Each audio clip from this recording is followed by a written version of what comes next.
زنی کردان، کارچالان و هر نفری که در کماند او با کار می آیند، او همراهشان کار می کند، کار را یاد می دهد. کارمندی که اولین شده در کماند او دیرکتر می شود.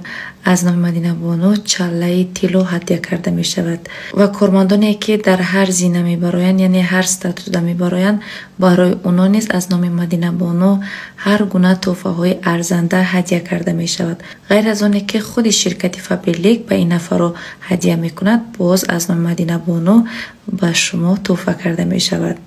شما میدونید که من نیز در این شرکت اعضایم، کار میکنم. حاضر که کار من زیاد است، تا اون که اینترنت هست، کنسرت ها هست، تویا هست، من با کار ایجادی مشغولم.